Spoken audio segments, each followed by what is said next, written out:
Y un caldo de pollo. Chicken soup, once again.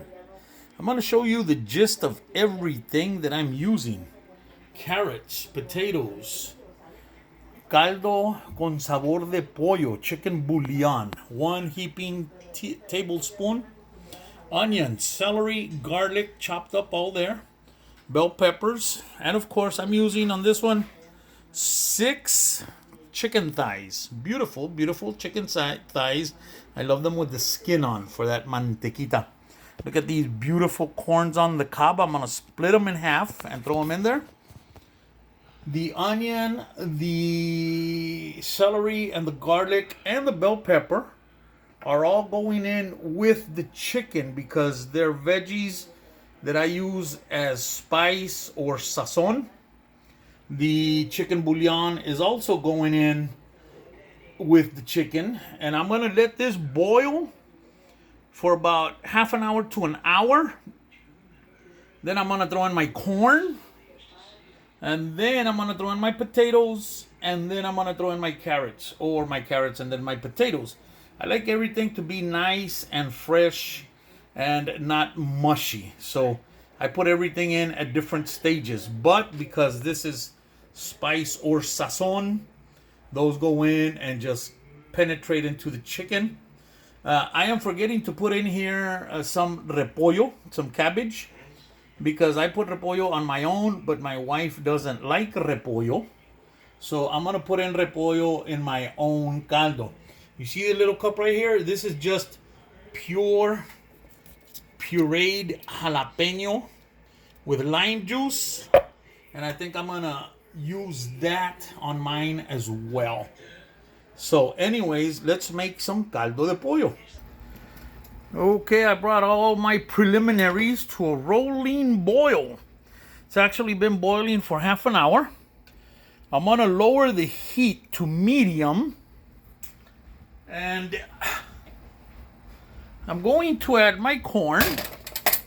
Now, the chicken was frozen when I threw it in there. So, it should be good. It should be good. My best William Shatner impersonation. Anyway, so I'm throwing in the corn. I'm going to let the corn I'm going to let this come back to a boil on medium for about 15 minutes. And then we're going to go on to the next level. Alright, we're going to cut us up some potatoes because these will go in next. And we're going to throw these in for about 10 minutes before we throw in the carrots. Of course, we're letting the corn on the cob cook first. And I like my potatoes chunky, as you can see. I like a big, big chunk of potato, all right? All right, look at this cabbage. Of course, the cabbage was a little imperfect on the outside, but I cleaned it up.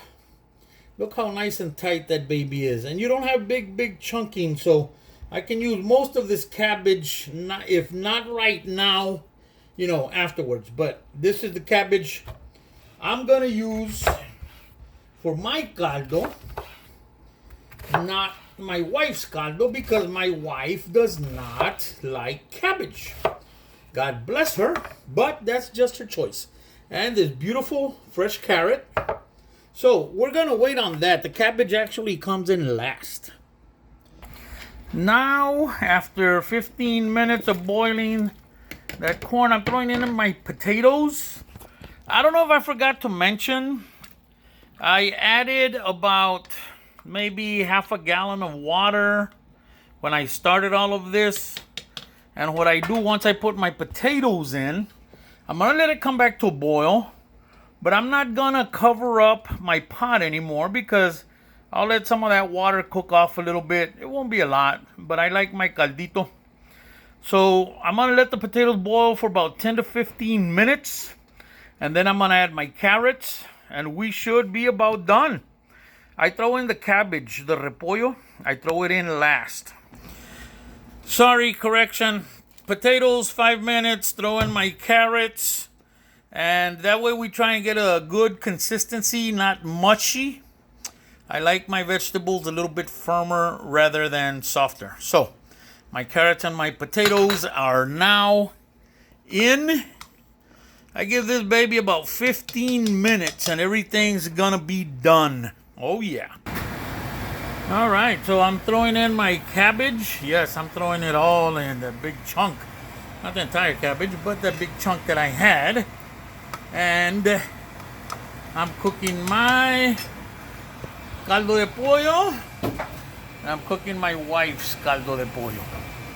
They both look and smell absolutely delicious. Just as an add-on, I'm gonna throw in some Thai basil in my soup. I grow this on my balcony garden, and it is so delicious with soups, chicken, meat, whatever. But I'm gonna throw in some fresh Thai basil. And after all is said and done, we have a delicious chicken soup. I'm gonna throw in some basil here in a second. I guess you don't have to see everything, but I'm gonna squeeze in some lime, and I'm gonna put some jalapeno puree because I like a little bit of spice. So I hope you all have enjoyed this video, and I hope you share it if you like it enough. It's very simple, it's very delicious, it's full of vitamins and nutrition and protein. God bless you all.